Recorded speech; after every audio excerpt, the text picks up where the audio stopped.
All right, so that prompted this back and forth between Katie and Draymond on Twitter. Durant started by tweeting, from my view of it, this is 100% false. Draymond then weighed in saying, you have to learn to listen to full takes and not snippets before you get baited into tweeting, champ. Katie then responded, oh, I've seen it, my brethren. I appreciate the compliments, but I disagree with what you said about double teams. That's all. I love the show. I love how everyone's so polite. Stephen A., obviously, Kevin Durant's former team is in the finals tonight. That's why you are in the Bay Area with the bridge behind you there. Do you think he should regret leaving Golden State to play for Brooklyn? I think he should regret going to play for Brooklyn. I don't think that he should regret leaving Golden State. That's his choice. And I learned that a long time ago speaking to the late, great Kobe Bryant, God rest his soul. When I had my television show, quite frankly, and he came on as a guest, we asked him that question about, leaving and departing from Shaq and what have you. And on the record, in front of the cameras, he was like, hey, I wanted to prove what I could do on my own without Shaq being with me. Behind the scenes, as Jay Williams at the very least can attest to, if not both him and J.J. Redick, Kobe Bryant did not like being called Shaq's little brother. He did not like being perceived as a sidekick.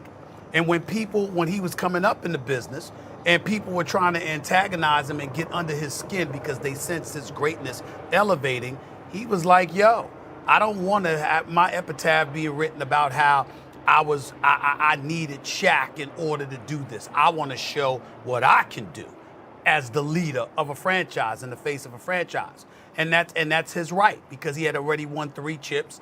And he wanted to show what he could do, and he ended up doing it by going to 3 straight NBA finals and winning back-to-back titles. In the case of Kevin Durant, I never agreed with him departing Oklahoma City for Golden State because you had just lost to them, lost a 3-1 lead to them, and then after they came back and beat you, you joined the team a month later. But in the end, as I said when sitting down with him face-to-face with Jay Williams moderating that discussion, I didn't mean for it to be interpreted that this guy isn't one of the greatest players we've ever seen, because we know that Kevin Durant is that guy. So he's a back-to-back champion. He won those chips. They would have won it. They would have three-peated had he not gotten injured, towards Achilles against Toronto. We all get that. So him leaving is not my issue. Okay. My issue is choosing to go to Brooklyn with Kyrie Irving. Real quick, Stephen A., before Jay Will and JJ get in here, and I know they want to, I want to ask you this. So what team would it have been okay for him to leave for? If that's the issue, the team he chose. Like, which team would you have been good with? Well, I think from a business perspective, I think the Knicks brand would have been better than Brooklyn, but I don't even mind him going to Brooklyn. I mind him that he insisted on Kyrie Irving being his teammate when he went to Brooklyn, because you have to have somebody that's all in with you, that you know is going to be on that court with you every day. So it was more the running mate than the actual team. Jay Will? Yes.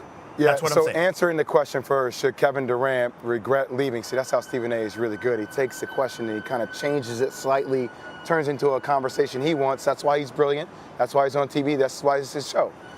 He shouldn't regret leaving Golden State at all, because he has earned the right to go off and do it his way. Frank Sinatra, right? I'm going to do it my way. Now, his way is with Kyrie Irving. This whole conversation could be mute next year if this team wins a championship. Establishing a culture is hard. Saying hard things to your teammate is challenging. I trust and believe that even though there's been a lot of chaotic static around this team the last couple years, KD dealing with injury. I mean, if KD doesn't get hurt this past year, I don't know if James Harden leaves. I think it's a different dynamic. Now, I know with the pandemic and Kyrie Irving, there's a lot going on. But if they are provided with stability, right, which is for every NBA team dealing with the chaos of it. If they are provided with stability, which I actually believe that Kyrie Irving and KD can get to this place, and if they get Ben Simmons on the right page, this team can win a world championship. Now, people can laugh all you want at it, Stephen A. I'm laughing. You can laugh all you want at it. I am laughing. If you have Joe Harris, Ben Simmons, Kevin Durant, and Kyrie Irving on a mission next year, that team has the talent to win the whole thing. It's not easy to me. You just have to prove it. JJ?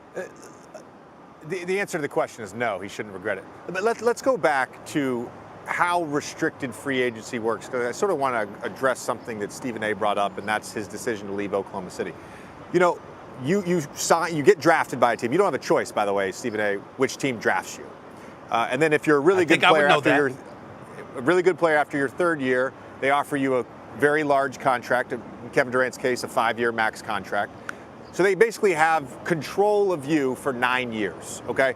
So when you get to the end of that 9 years, what Kevin Durant did is he took control of his career. He took ownership of his own career. And one of the things he talked about in 2016 was wanting to play basketball a certain way, wanting to play the Warrior style of basketball, wanting to have fun playing that way, which he got to experience. Why shouldn't he have that right to experience just because they had lost to the Warriors? Like, I don't always buy that argument that people get, that it was, soft of him to do that. Then he goes to Golden State, and he does exactly what he's supposed to do. He wins 2 finals MVPs, takes them to 3 finals. He then is a free agent again. He has every right to choose to go play with one of his friends at that point in his career. He's on the other side of 30. He has every right to go to choose to play with one of his friends. Has it worked out? No. But I said this to you the other day. Had Kyrie Irving not sprained his ankle, had James Harden not been nursing a hamstring, we may be having a very different conversation. This whole question may not even exist because they might have won last year. So things happen. You live with the consequences of those choices. Like I don't think this is anything. I actually wish. The miracle's about to happen. I actually wish I wasn't at the NBA Finals right now in this moment so I could be face-to-face with y'all to debate this. I'm so ticked off that I'm not in front of y'all faces because we end the show on this subject. Here's my problem. Number one, no one question what they have the right to do. We understand that. Stop saying that. We know they have the right to do it. That's not an issue. Just like they have a right to make the decision, we have a right to critique it. When you're looking at a Kevin Durant, if you lose a 3-1 lead, all right, to a team, they come back and beat you, all right, you were knocking on the door. They didn't beat you in the first round. You were in the conference finals. You had a 3-1 lead. They overcame the lead, beat you, and then you join them a month later. That ain't the greatest look in the world. That's all. No shade. It's just a fact. Now, you go to the team. You win 2 championships. You're the finals MVP twice. You cement and solidify your greatness that we all knew was in you anyway, because Kevin Durant's one of the greatest players we've ever seen in our life. Got that. Now we transition to Brooklyn. This is where I'm going to look at Jay Williams in the face.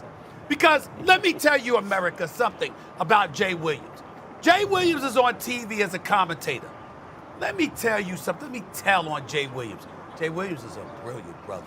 Jay Williams always got something going on. He's a businessman. He's a businessman. That's who Jay Williams is. He always got something going on, okay? He ain't going broke. He ain't going to starve. He makes judicious decisions. He's very pragmatic in his approach. He understands things in a way most people do not. Jay Williams would not look at Kyrie Irving and go like this. I'm comfortable making a long-term commitment to you. You know it, because you know there's always something, and that's the point. So what I'm saying is this. You know that you wouldn't do it. We know Kyrie Irving. I gotta pause you. I need to pause you. Stephen A., I need to pause you for 1 second on this take because I want to get clarity. If you said right now, if Kevin Durant decided to join KD based on the information we have that he wasn't available to play and not getting the vaccine, all that, okay, that's one thing. But if we're talking about 2 years ago, he joined the team in 2019, how was Kevin Durant going to know